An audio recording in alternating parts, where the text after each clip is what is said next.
আসসালামু আলাইকুম viewers, welcome back to my channel Bangla রান্নাঘর রেসিপির পক্ষ থেকে সবাইকে স্বাগতম জানাচ্ছি ক্যারামেল এগ পুডিং এর রেসিপিটি দেখার জন্য। পুডিং তৈরি করতে আমরা কম বেশি সবাই জানি, তবে পুডিং এর এই ক্যারামেলটা তৈরি করতে ঝামেলায় পড়তে হয় অনেকেরই। কিভাবে পারফেক্ট ও সহজ পদ্ধতিতে ক্যারামেল সহ পুডিং তৈরি করবেন সেটাই আপনাদের সাথে শেয়ার করছি। পুডিং তৈরির জন্য প্রথমে আমি চুলায় একটি পাত্র বসিয়ে দিয়ে দিচ্ছি 1 কেজি পরিমাণ লিকুইড গরুর দুধ।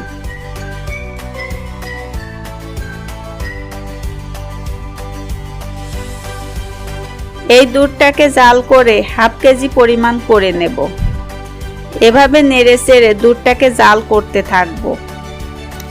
আর আপনারা যদি চান তবে শুধু দুধটাকে জাল করে এতটা ঘন না করেও 4 ভাগের 3 ভাগের মতো করেও পুডিংটা তৈরি করতে পারেন, তবে দুধটা একটু ঘন করে নিলে এই পুডিংয়ের স্বাদটা ভালো আসে। দুধটা জাল করতে করতে ঘন হয়ে অর্ধেকটা হয়ে এসেছে। এখন আমি চুলাটা বন্ধ করে চুলা থেকে দুধটা নামিয়ে নিচ্ছি, দুধটা পুরোপুরিভাবে ঠান্ডা হওয়ার জন্য। দুধটা ঠান্ডা হতে থাক। এখন আমি ক্যারামেলটা তৈরি করে নেব। যে পাত্রে পুডিংটা সেট করব সেই পাত্রে ক্যারামেলটা তৈরি করে নেব। এখন আমি দিয়ে দিচ্ছি 4 টেবিল চামচ চিনি এবং এর মধ্যে দিয়ে দেব 2 চামচ পানি। ক্যারামেলটা তৈরি করার সময় চেষ্টা করবেন পানিটা ব্যবহার করতে, তাহলে একটু বেশি সময় নিয়ে ক্যারামেলটা তৈরি করতে পারবেন আর কালারটাও নষ্ট হওয়ার ভয় থাকবে না। আস্তে আস্তে চিনিটা গলে শিরায় পরিণত হবে এবং ঘন হয়ে কালারটা আসতে থাকবে।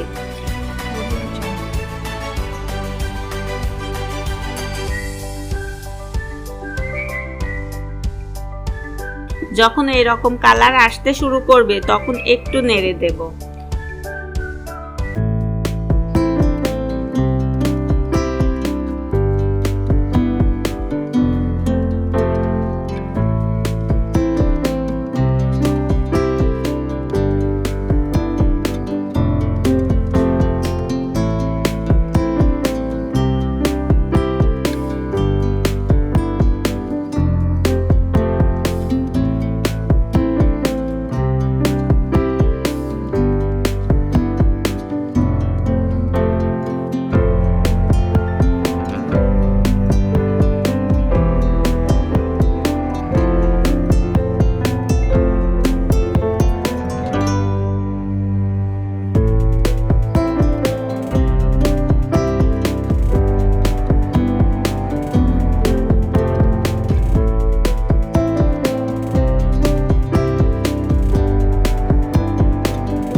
এই রকম কিছুটা লাঞ্চ আটকে গেছে।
আপনারা কিন্তু বাসায় এই ক্যারামেল এগ পুডিংটা তৈরি করতে পারেন।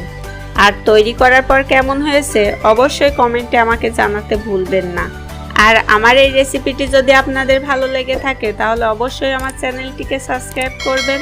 আরও নতুন নতুন রেসিপি পেতে আমার চ্যানেলটির সাথেই থাকবেন। আজ এ পর্যন্তই, সবাই খুব ভালো থাকবেন। আল্লাহ হাফেজ।